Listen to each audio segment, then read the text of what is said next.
When you support the Measure 58 initiative, you are supporting adoptees' right to know their original birth parents' identities, as well as access to their original birth certificates. Imagine it being illegal for you to access your own original birth certificate. No knowledge of your birth parents is allowed to be disclosed to you. Would you feel a sense of emptiness? A sense of unfairness? Would you consider it a violation of your basic rights? While researching this topic, I read a great deal of unsettling information. I read stories of adopted children feeling empty because the basic information that comes so easily to everyone else was denied to them. Even if you are not an adoptee yourself, you still have a voice.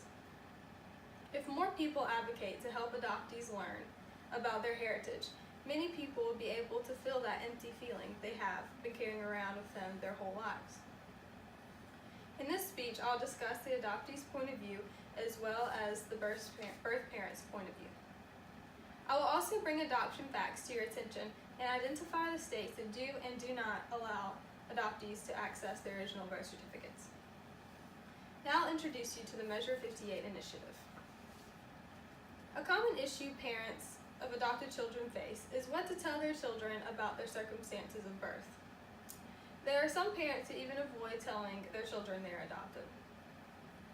According to Andriola in his 2015 article, 8 Reasons Why Adoptees Should Have Access to Their Original Birth Certificates, secrets can be toxic. Adoptees have been fighting to encourage a sense of openness about adoption. Adoptees advocate their right to know to understand the genetic makeup of their parents as well as their parents' identities, as stated in the 21 article, The Right to Know One's Genetic Origin. Clementson in 1999 wrote about a young boy named Curtis Endicott. When Curtis was 6 years old, his parents told him that he was adopted. In 5th grade, he officially understood just what that meant. His class was given an assignment to create their family tree. The only heritage I had was borrowed, says Endicott, now 51. It leaves a kind of hole inside of you. At age 58, Endicott wanted to campaign to advocate Measure 58 in his state of Oregon. He and Helen Hill, chief petitioner of Measure 58, decided to team up. This is about civil rights, says Hill. There is no reason we should be denied a basic right. Endicott campaigned to gather signatures for the ballot initiative and passed within 57% of the vote. Adoptees are the only group denied access to their original birth certificates, explains Andriola. He explains that children placed in foster homes are not denied that right. Children born out of wedlock whose fathers want to keep their affair secret are not denied that right. What is it that excludes adoptees from that right? While some birth parents want to be found, there remains those who wish to be left alone. Much of this depends on when the birth parent gave up the child. Adoptees were formally encouraged not to ask questions or show interest in their birth parents. Birth parents were advised to completely dismiss the pregnancy. There are many birth parents who feel shame for giving up their child, Silverman explained in 1988. This feeling of shame could be a reason for not wanting to see the child. It could bring up too many emotions. On the other hand, many birth mothers want to know, according to Andriola in his 2015 article. He brings to our attention that many biological mothers are putting forth effort to grant adoptees access to their original birth certificates. He explains that these mothers were likely persuaded to give their child up for adoption, and they were probably not promised confidentiality. There are valid reasons from both the adoptee as well as the birth parent's point of view. As quoted from adoptee Ron Morgan, we feel that humans have a fundamental right to identity and that government should not be putting up impediments to keep people from accessing their own vital records. We feel that it's a civil right for us to access them, says Callahan in 2001. Some birth parents, however, feel that adoptees' access to their birth parents' names is a violation to the birth parents' privacy. Tom Andriola gives a great perspective on this issue. He states that hiding the truth is not the way to protect a birth parent's right to privacy. That is what existing laws are for. In his 2015 article, he points out, they will not be kids for forever. These adoptees grow up to be adults with as many rights as anyone else, and they want to be treated as such.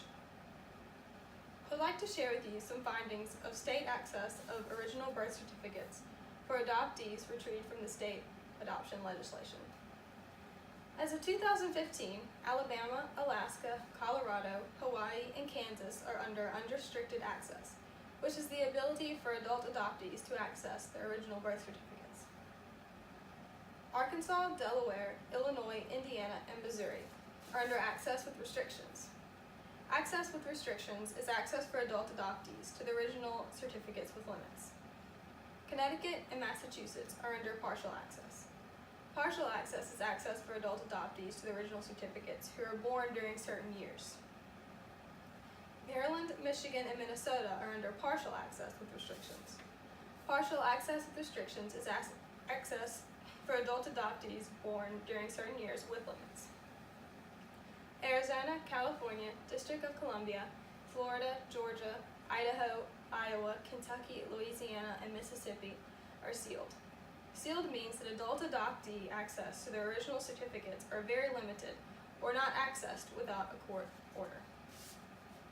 In Mississippi, an adoptee 21 and older may request identifying information on either or both parents from the Bureau of Vital Records.